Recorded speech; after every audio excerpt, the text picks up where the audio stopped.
அடுத்து ஒரு கேள்வி கேட்கிறாங்க. தொழுகை நேரம் குறிக்கப்பட்ட கடமை என்று அல்லாஹ் சொல்லியிருக்கிறான். லுகர் தொழுகை ஒரு பள்ளியில் 12:45, மற்ற பள்ளியில் 1 மணி, இன்னொரு பள்ளியில் 1:30 மணி. இதில் எந்த நேரத்தில் கணக்கில் எடுப்பது? என்ன கேட்கிறாருன்னா, தொழுகை நேரம் குறிக்கப்பட்ட கடமைன்னு அல்லாஹ் சொல்றான். அப்படி நேரம் குறிப்பிட்டு இருந்தா எல்லா பக்கம் ஒரே மாதிரி தானே குறிக்கணும். ஒரு பள்ளி வாசல்ல 12:30, ஒரு பள்ளி வாசல்ல 1 மணி, ஒரு பள்ளி வாசல்ல 1:30 மணின்னு இருக்குது. எந்த நேரத்தை அல்லாஹ் குறிச்சிருக்கிறான்னு கேட்கிறார். அதே மாதிரி லுகர் நேரம் 12க்கு ஆரம்பிக்கும் என்றால் அசர் தொழுகைக்கு முன்பு வரை தொழலாமா? இது சரி என்றால் எல்லா தொழுகைக்கும் பொருந்துமா? திண்டிவனத்தில் இருந்து சதாம் ஹுசேன்கிறவர் இந்த கேள்வி கேட்டிருக்கார். அதாவது தொழுகையை பொறுத்த வரைக்கும் நேரம் குறிக்கப்பட்ட கடமைக்கு அர்த்தம் என்னன்னு கேட்டா, நம்ம பள்ளிவாசல்ல ஜமாத்து தொழுகைக்கு ஒரு நேரத்தை போட்டிருக்கிறோமே, அந்த நேரம் அர்த்தம் கிடையாது. எல்லா தொழுகைகளுக்குமே அது தொழுகையை துவங்குற நேரம்னு ஒன்று இருக்கிறது, முடிகிற நேரம்னு ஒன்று இருக்குது.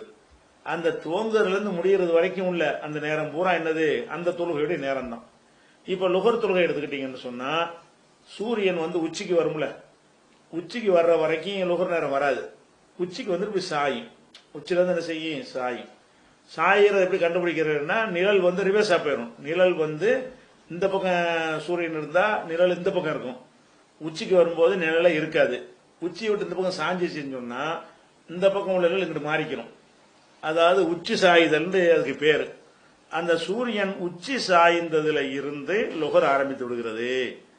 ஒரு குச்சி எப்படி நட்டி வச்சேன்னு சொன்னா, அந்த பக்கம் நிழல் இருக்கிற வரைக்கும் லுகர் வரல, நிழல் குறைஞ்சிக்கிட்டே வரும். வந்துட்டு சூரியன் நவண்ட உடனே நிழல் எங்கிட்டு போடுறோம். அப்ப நிழல் இது கிழக்க சூரியன் உதிக்குதுல, உதிச்சா மேற்க நிழல் இருக்கும். மேற்க நிழல் இருக்கு போல கிழக்க நிழல் இருக்குன்னு வைங்க. அப்ப ஆரம்பிச்சிருச்சுன்னு சொன்னா, அப்ப ஆரம்பிச்ச உடனே அது லுகர் தொழுகை விட்டது. ஏறக்குறைய 12:15, 12:45 பல மாதிரி வரும் ஒரு காலத்துக்கு தகுந்த மாதிரி. இது எது வரைக்கும் என்று கேட்டால், இது சூரியன் சாய்ந்ததுல இருந்து ஒரு மனிதருடைய நிழல் அவருடைய அளவுக்கு வரணும். ஒரு 5 அடி உள்ள ஒரு மனுஷனா இருந்தால் நிழலும் 5 அடி, 4 அடி உள்ள மனுஷனா இருந்தால் நிழலும் 4 அடி. இதுதான் லுகருடைய நேரம். அதாவது லுகருடைய நேரம் எதுன்னு கேட்டா, சூரியன் உச்சி சாஞ்சதுல இருந்து அந்த நிழல் கூடிக்கிட்டே வரும்ல, கூடிக்கிட்டே ஒவ்வொரு பொருளும் அதனுடைய உயரத்துக்கு நிழலை அடையும் பொழுது அது முடிஞ்சு விடுகிறது. அது வரைக்கும் இருக்கு லுகர் நேரம். இப்படிதான் ரசூலுல்லாஹ் சொல்லியிருக்கிறாங்க. அதே மாதிரி அசர் நேரத்தை எடுத்துக்கிட்டீங்கன்னா, லுகர் முடிஞ்ச உடனே அசர் ஆரம்பிக்கிறது.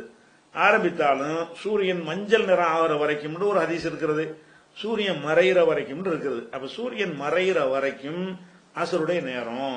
ஒரு 3 மணிக்கு அந்த நிழல் ஒரு மடங்கை விட அதிகமாச்சுன்னு வைங்க. ஒரு பொருள் 5 அடி பொருள், நிழல் 5 அடி, அது வரைக்கும் லுகர்.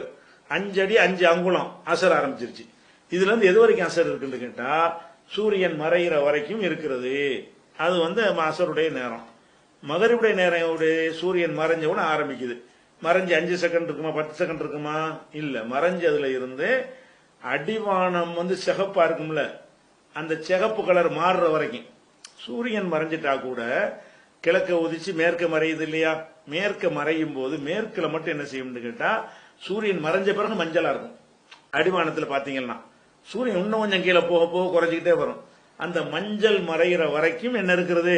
மகரிப் நேரம் இருக்கிறது.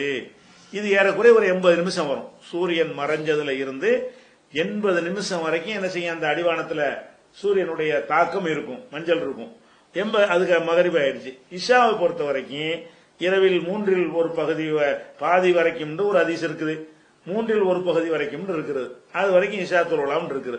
அப்ப தொழுகை நேரம் என்பது என்னன்னு கேட்டா, அந்த பள்ளிவாசல்ல எழுதி போற நேரம் நீங்க எடுத்துக்கொள்ள கூடாது.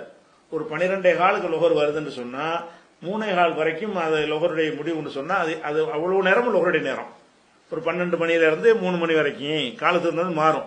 அப்ப 6 மணிக்கு சூரியன் மறையுதுன்னு சொன்னா 7:20 வரைக்கும் மகரிப் இருக்கும். அந்த 80 நிமிஷம், அந்த 80 நிமிஷமும் தொழுகையுடைய நேரம். நேரம் குறிப்பிட்ட கடமை என்பது அதனுடைய துவக்க நேரம், முடிவு நேரம், அது ஃபுல்லா நேரம். அப்படி விளங்கிக்கணுமே தவிர, பள்ளிவாசல்ல வசதி போல வச்சுக்கிடுவாங்க. அந்த நேரத்தில் எது வசதியா இருக்கும், லோக்கல் மக்கள் வருவதற்கு இது ஏற்றதா இருக்கும். வியாபாரிகள் இருக்கிற பகுதியில் ஒரு மாதிரி வைப்பாங்க, வெயில் காலத்துக்கு ஒரு மாதிரியா வைப்பாங்க, மழை காலத்துக்கு ஒரு மாதிரியா வைப்பாங்க. ஆனா அந்த நேரத்துக்குள்ள அடைக்கணும். 12ல இருந்து 3க்குள்ளனா அதுக்குள்ள என்ன செய்யணும், ஏதாவது ஒரு நேரத்தில் தொழுதுறோம்னா அதான் நேரம் குறிக்கப்பட்ட கடமைங்கிறதுக்கு அர்த்தம். இதுக்கு தொழுகையுடைய நேரம் உங்களுக்கு ஆர்டிக்கல் இருக்கு, அதை போட்டு